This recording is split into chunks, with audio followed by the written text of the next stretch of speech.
A very good afternoon to you and welcome to your lunchtime news. I'm Katrina Chang. Let's start off to look at your headlines.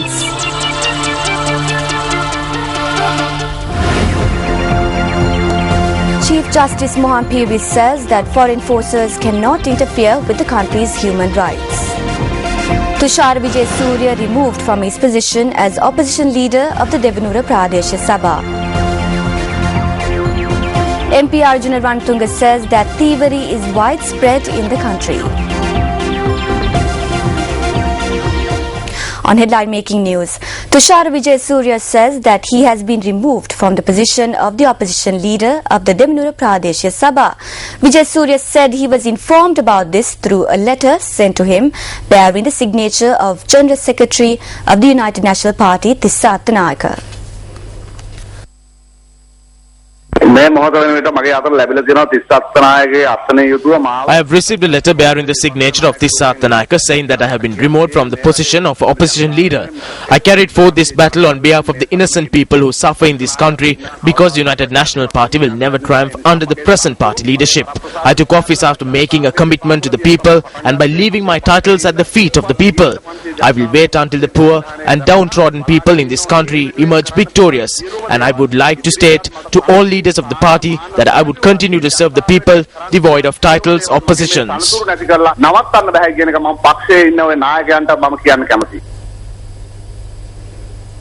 An additional district court to address issues relating to temples, vihara and land with historical value was declared open in the Kandy Court complex yesterday under the auspices of Chief Justice Mohan Peeris. A group of ministers and parliamentarians together with members of the Mahasangha were present for the event.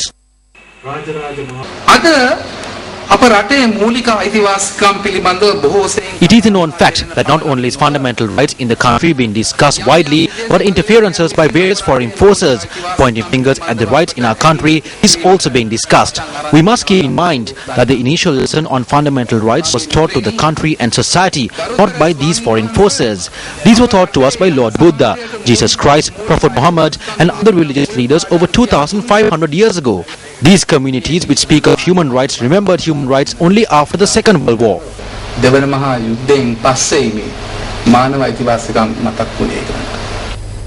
Parliamentarian Arjuna Ranatunga says thievery is widespread in the country. He made this statement at an event held to declare open a playground constructed in the Kolhana Junior School in Kalutara South. 50,000 rupees from Arjuna Ranatunga's parliamentary funds were allocated for the construction of the playground, which was declared open yesterday. I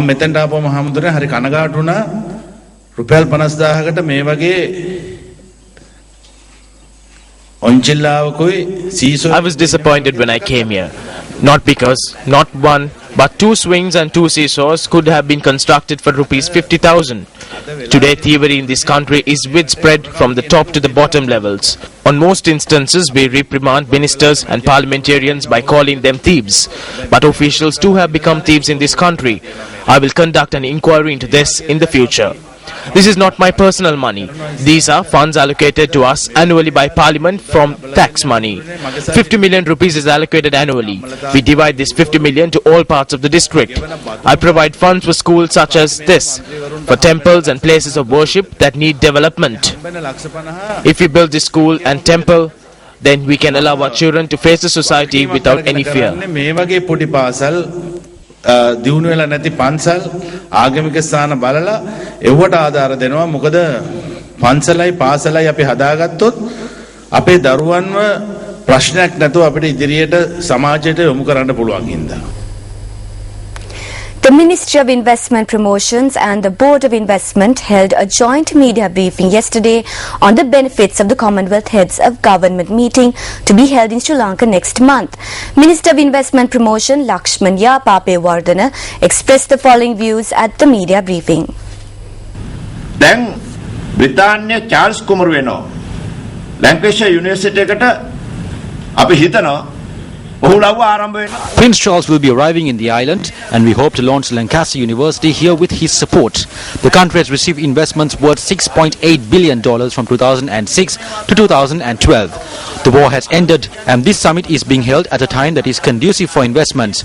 Around 1,000 businessmen will be arriving in Sri Lanka on the sidelines of this summit. Even the factory in Rotapaswala, for instance, is closed down due to a crisis. Malaysia will say that it can provide facilities for the factory in Malaysia. This is a competition present in the world today.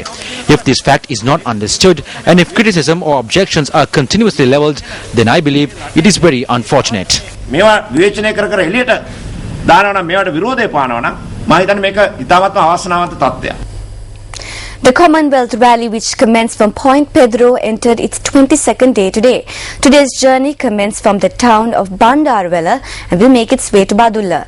The Commonwealth Rally is a joint initiative by the MTV-MBC networks, the Ministry of Mass Media and Information, and Sri Lanka Youth.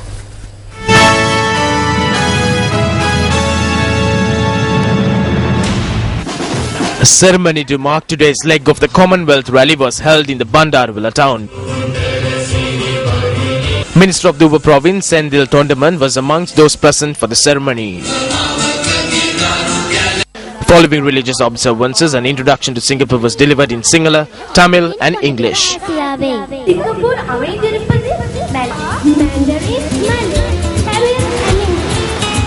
Organizers wore the Singaporean national costume during the occasion. The flag of Singapore was hoisted by Minister of Uva Province, Sendil Tondaman.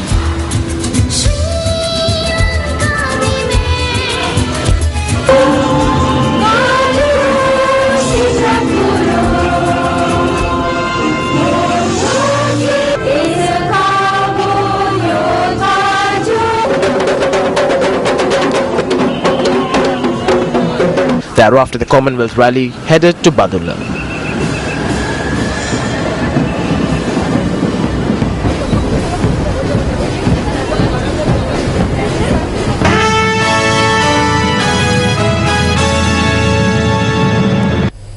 Speaker Chamal Rajapaksa says that parties consisting of politicians who commit wrong will ultimately face destruction.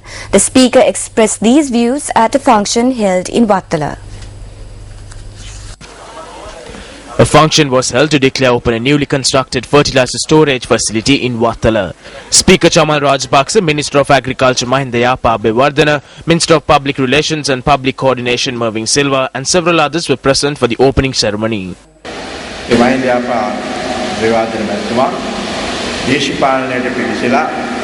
Abewardena has a political career spanning 30 years and he has a clean political record. Those who enter politics should consider him as an example. If those who commit wrong are followed, then it will lead to the destruction of everyone, including person who caused the destruction. The parties represented by such people will also be destroyed.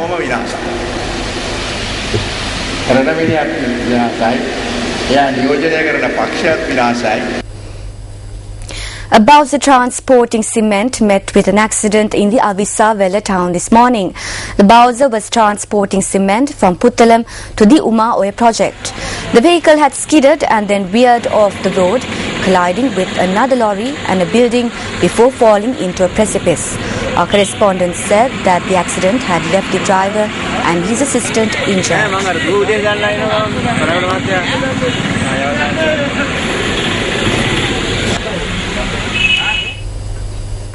An individual who attempted to smuggle a stock of gold with nearly 6 million rupees was arrested by the customs officials this morning.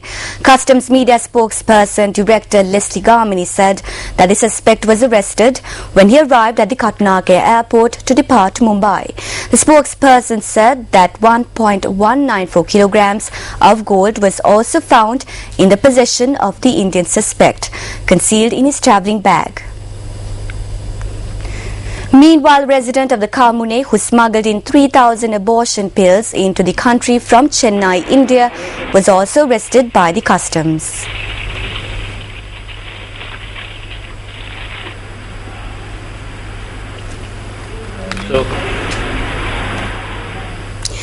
The Water Supply and Drainage Board says that a 12-hour water cut will be in effect from 8 p.m. on Friday until 8 a.m. the next day in several areas around Colombo and Rajagiriya to facilitate essential maintenance work. Issuing a communique, the Water Supply and Drainage Board said that all roads and by-roads along the high-level road from the Kirulapana Junction to Tummula and roads along Gore Road from W.A. Silva Mawata to the Bambalapitiya Junction will experience the water cut. In addition, Rajagiriya, Valikada, Navala, Kuswata, Murugasmulla and Madin Nagoda will also be affected by the water cut.